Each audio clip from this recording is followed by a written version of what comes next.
Hello everyone, welcome to Legal Update, and today's topic for discussion is Delhi High Court directs revision in CLAT PG 2025 results. Why in news? Recently, the Delhi High Court in Anam Khan versus Consortium of National Law Universities and other connected matters disposed of the pleas filed by the candidates challenging the CLAT PG 2025 results. Background of the case. The Delhi High Court was hearing the plea challenging the results of CLAT PG 2025 exam held on December 1, 2024. The petitioners argued that two of the questions in the exam were incorrect and sought a revision in their marks. The court ruled in favor of the petitioners on two questions, and the consortium was directed to award marks accordingly. The petitioners also challenged the excessive fee imposed for raising objections to questions, which the court found unreasonable. The court emphasized that the consortium should address this issue to prevent future controversies related to fees for raising objections.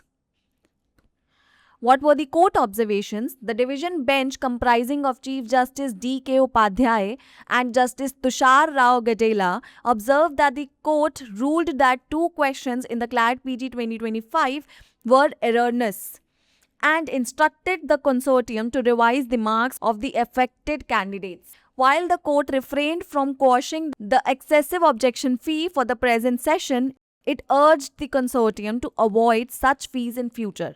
The court also directed the consortium to place the issue of the excessive fee before the committee headed by Justice G. Raghuram for further examination. What are the provisions involved? Article 14 of the Indian Constitution that guarantees equality before the law and prohibits arbitrary and discriminatory treatment by the state.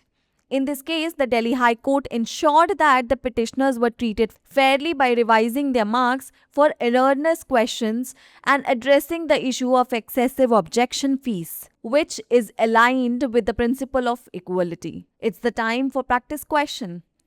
Which section of the Consumer Protection Act 2019 deals with the unfair trade practices such as charging excessive fees for raising objections? Option A, Section 2, subsection 1, subsection R. Option B, Section 3, subsection 1. Option C, Section 12. Option D, Section 10. Send us your answers in the comment section below. Delhi high court ने CLAT PG 2025 के नतीजों में संशोधन का निर्देश दिया। सबसे पहले देख लेते हैं चर्चा में क्यों है। हाल ही में दिल्ली उच्च न्यायालय ने अनम खान बनाम consortium of national law universities और अन्य संबंधित मामलों में क्लैट पीजी 2025 परिणामों को चुनौती देने वाले उम्मीदवारों द्वारा दायर याचिकाओं का निपटारा किया। अब समझ लेते हैं मामले की पृष्ठभूमि। दिल्ली उच्च न्यायालय क्लैट पीजी 2025 परीक्षा के परिणाम को चुनौती देने वाली याचिका की सुनवाई कर रहा था, जो 1 दिसंबर 2024 को आयोजित हुई थी। याचिकाकर्ताओं ने तर्क दिया कि परीक्षा में 2 प्रश्न गलत थे और उनके अंक पुनः संशोधित करने की मांग की गई। न्यायालय ने 2 प्रश्नों पर याचिकाकर्ताओं के पक्ष में फैसला सुनाया और कंसोर्टियम को तदनुसार अंक देने का निर्देश दिया। याचिकाकर्ताओं ने प्रश्नों पर आपत्ति उठाने के लिए लगाए गए अत्यधिक शुल्क को भी चुनौती दी, जिसे न्यायालय ने अनुचित पाया। न्यायालय ने इस बात पर जोर दिया कि कंसोर्टियम को आपत्ति उठाने के लिए शुल्क से संबंधित भविष्य के विवादों को रोकने के लिए इस मुद्दे का समाधान करना चाहिए। न्यायालय की टिप्पणी। मुख्य न्यायाधीश D.K. उपाध्याय और न्यायमूर्ति तुषार राव गेडेला की खंडपीठ ने कहा कि न्यायालय ने फैसला सुनाया था कि क्लैट पीजी 2025 में 2 प्रश्न त्रुटिपूर्ण थे और उसने कंसोर्टियम को प्रभावित अभ्यर्थियों के अंकों को संशोधित करने का निर्देश दिया था।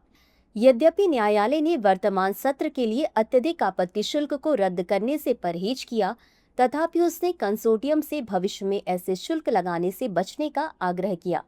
न्यायालय ने कंसोर्टियम को अत्यधिक शुल्क के मुद्दे को आगे की जांच के लिए न्यायमूर्ति जी रघुराम सेवानिवृत्त की अध्यक्षता वाली समिति के समक्ष रखने का भी निर्देश दिया। अब देख लेते हैं इसमें शामिल प्रावधान के बारे में। भारतीय संविधान का अनुच्छेद 14। यह अनुच्छेद कानून के समक्ष समानता की गारंटी देता है और राज्य द्वारा मनमाने या भेदभावपूर्ण व्यवहार को रोकता है। इस मामले में दिल्ली उच्च न्यायालय ने सुनिश्चित किया कि याचिकाकर्ताओं के साथ गलत प्रश्नों के लिए उनके अंकों को संशोधित करके और अत्यधिक आपत्ति शुल्क के मुद्दे को संबोधित करके निष्पक्ष व्यवहार किया जाए जो समानता के सिद्धांत के अनुरूप हो। तो अब बारी है आज के अभ्यास प्रश्न की। उपभोक्ता संरक्षण अधिनियम 2019 की कौन सी धारा अनुचित व्यापार प्रथाओं से संबंधित है, जैसे कि आपत्ति उठाने के लिए अत्यधिक शुल्क वसूलना? ए धारा 21R, बी धारा 31, सी धारा 12, डी धारा 10। इस प्रश्न का उत्तर कमेंट बॉक्स में जरूर दें। अभी के लिए बस इतना ही। धन्यवाद।